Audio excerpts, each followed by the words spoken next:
South Lambert and with the Maine Antique Power Association.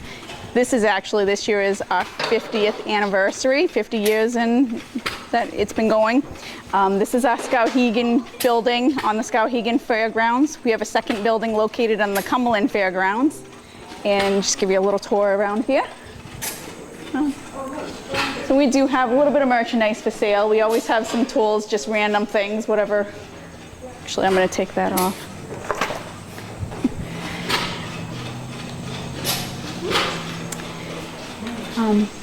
We've got our mystery tools. This is pretty neat.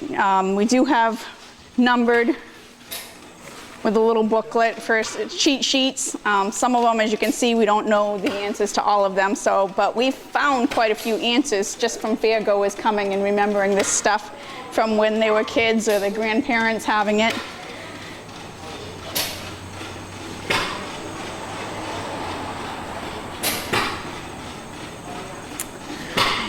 And of course, we've got an old forge.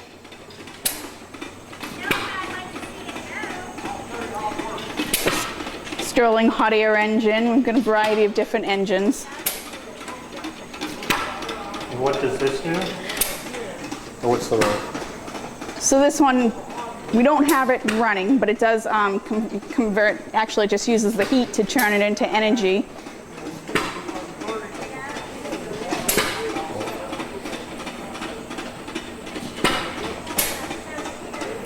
We've got a couple small hit and miss engines down here.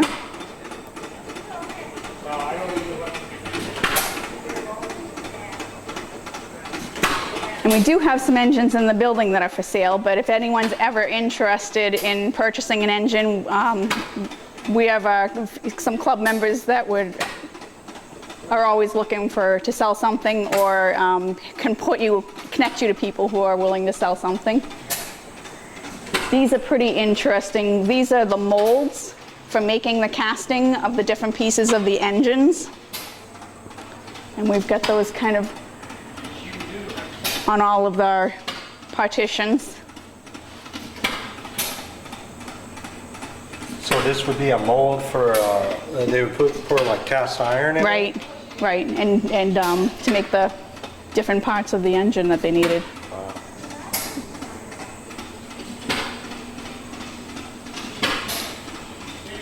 And of course, we've got our little workshop for the club for working on engines whenever something breaks down or needs a little helping hand.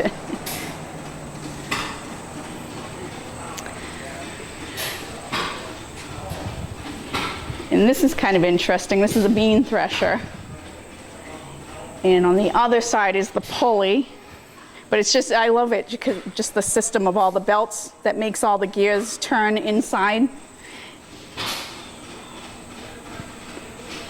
And they would feed the entire stalks through. And what happens is those wooden slats in the back, they'll all kind of bounce around and it shakes the beans off the stalks. Yep. And falls down to the bottom.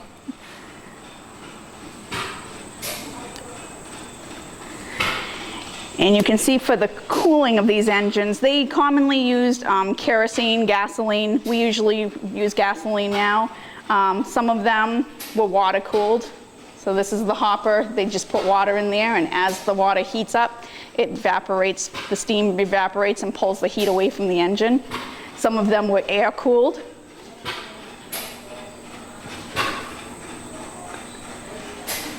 And this just allows the air to just flow right through to. And of course, they've got the pulleys on them. Yeah. So then you just hook that belt to whatever implement you needed to run. And here's the pulley for this guy where you'd hook the engine onto it to get that running. This Jeep, a lot of people like this. This is kind of an attraction for people when they come in, and this belongs actually to one of the club members, not the club itself. That's an interesting, got an old washing machine, the Maytag washing machine.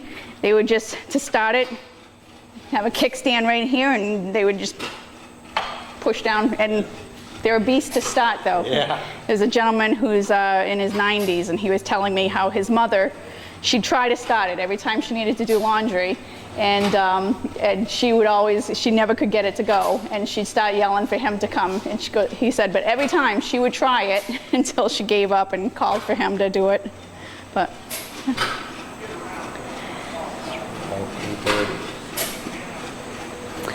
And we try to get a little things that are hands-on for the kids too, so we've kind of got a little challenge for them to weigh out some corn.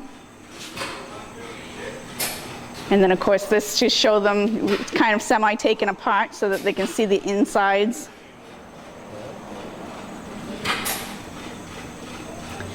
Another version of a washing machine. That one looks even older. Yeah, it's a little different. I'm not sure what year that is.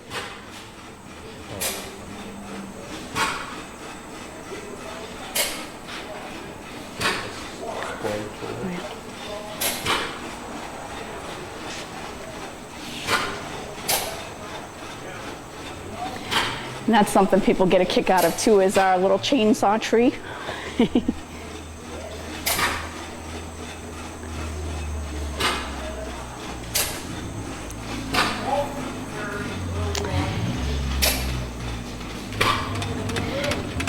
This guy is a pretty neat thing. This is a 50 horsepower Avery, and it actually came out of a sawmill. Yeah. So this would actually just be hooked up to a line shaft, and then the line shaft would have the belts going off to run whatever machinery it needed to run.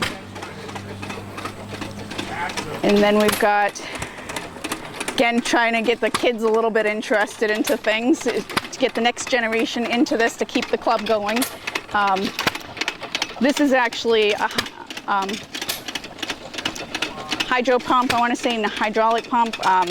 Name's gone out of it, but it's meant for pumping water, basically. And one of the club members, a little smart, he finagled it to run the hobby horse instead. And all we have to do to get it running is just flip the lever. Yep. A kind of little treat for the kids. This guy is an Associated 1 3/4 horsepower. That's from 1917. Neat thing about this is where it's all open, so you can see all the parts of the engine and how simple it was compared to if you look at the engine of a car now. Now, this is kind of neat too. You can actually see the spark.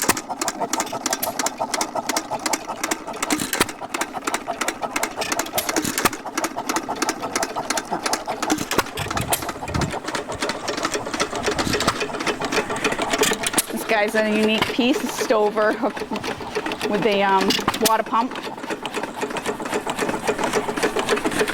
And we've just got it so that it circulates right around, but it would normally either be the pipe would be going down into the well or to just to the pond, and this would be useful for pumping water up to the barn, to the house. And then we've got another variation of a water pump right here. And then on this sign right here tells a little bit about it.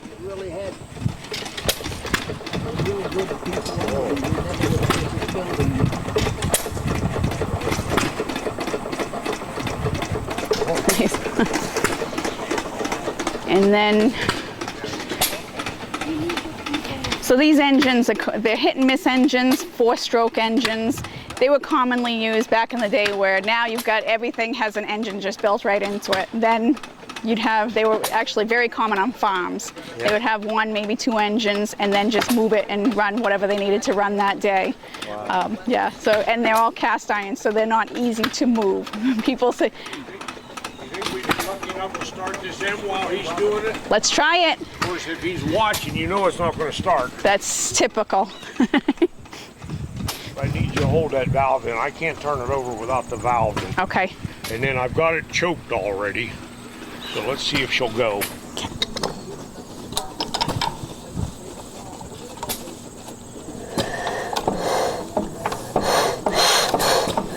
All right, try it. hold it again.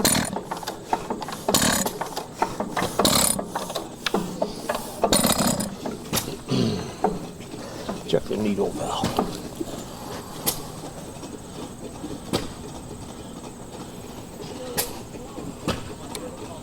Well, maybe hold your finger over that as well. Okay. Of course, you know it's not going to start with him filming us.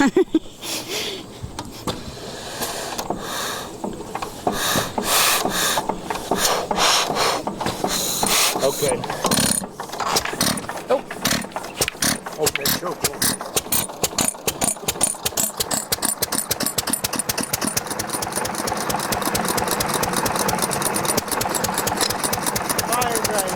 nice.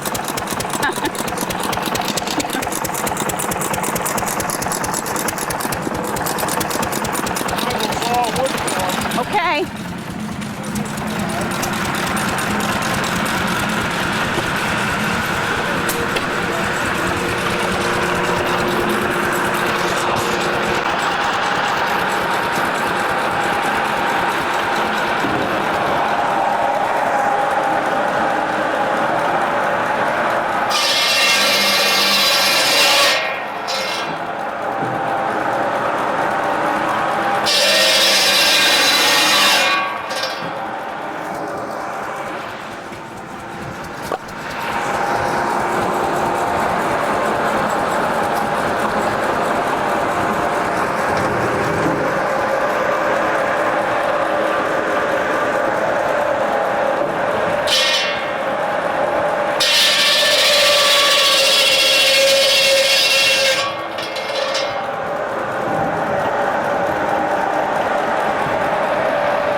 Yep.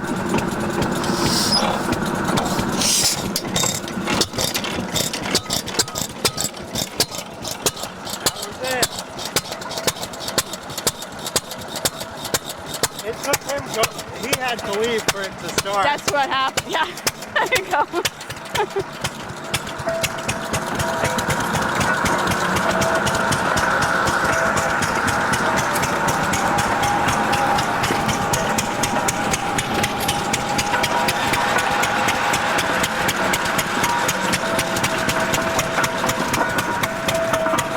Rule number one of this, always hands on the side of the log and never on top. Yeah.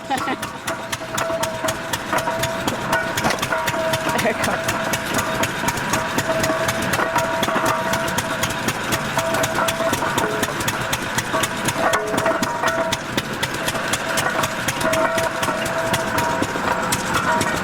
It'll burn.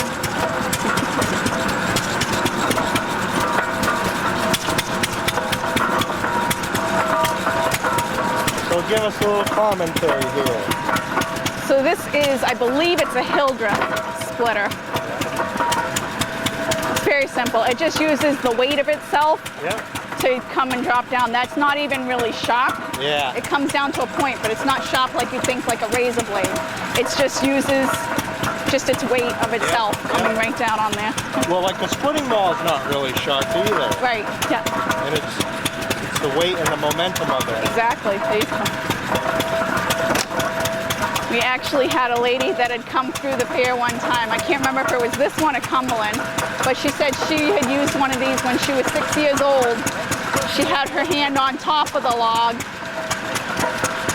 They reattached the hand, thankfully, which if you think, I mean, that's probably 40 to 50 years ago. That it was incredible they could do that, Yeah. you know, do it so well. And she had, from what we could see, pretty much full use of her hand, so. Yeah. But All set. Yeah. Pretty cool.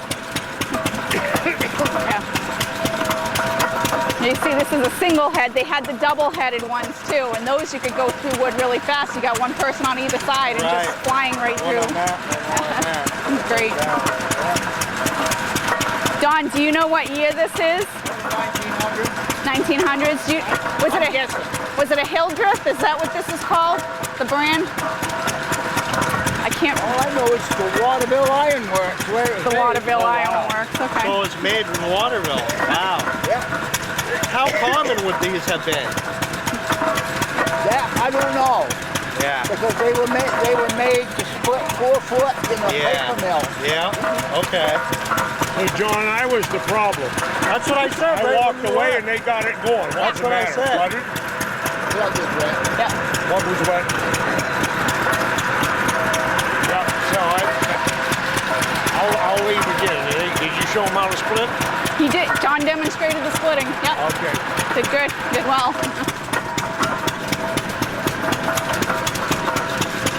Pretty cool stuff. I suppose next you're going to want us to start that thing there, huh? If Oh, you the can. Avery? I don't think we can. Yeah. We've gotten quite a bit of good video so far, so I don't. Yeah. That takes 2 really, really strong guys or 4. Yeah. With me, it takes 4. I really don't know where to start other than it's about a 1920 Avery and it's rated at around 50 horse. And the tank up front, it's got 2 compartments. The big compartment holds kerosene, the little one holds gasoline. And that's how you start it, is on the gasoline, and then you switch it over at the carburetor, and it will run on kerosene. This engine came from right up here in Bingham, and it ran a sawmill. Is that the one that's right down there by the water? It might have been, because the water pump on here actually drew water from the brook or whatever when it was up in the mill. Yep. What we do, we've got this big tank up on the front. This big tank here has got water in it. And what it does is the water pump, when it's running, draws the water and it pumps it through and up through the engine. And right up, and then it returns on that return pipe.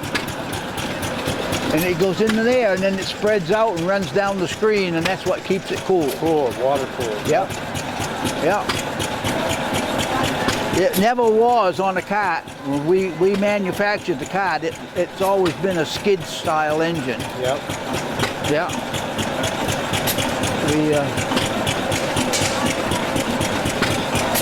I don't know if we get a couple of guys later on, whether we try and get it going or not. They had it running yesterday, I guess. Yeah. She was saying it takes quite a bit to get it going. Yeah. To break it free. Once you get a little momentum, if you can keep it going, and it will pick it. I don't think I can even budget. Yeah. I'll try, but.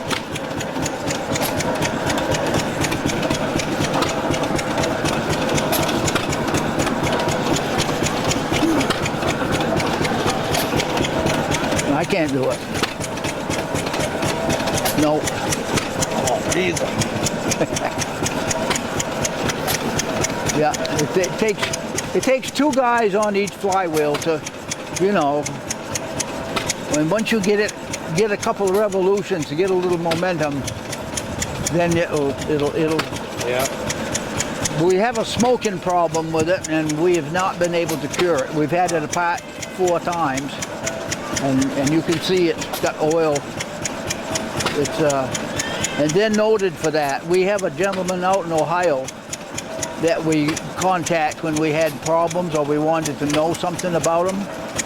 And he gave us quite a lot of information, but he says, I'll tell you right now, you'll never cure the smoking. Yeah. And I mean, it's actually, you can see where it spits oil right up the pipes. Huh. And we've even cut back on the oil in the crankcase to keep it at a minimum. Yeah. We still haven't hit it yet. Anyway, but she's quite a beast. Yeah. I'll say. Yeah. What else do we want to know?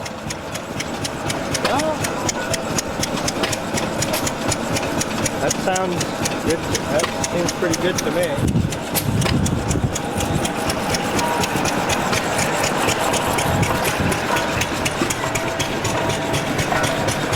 These are the carburetor setups in here.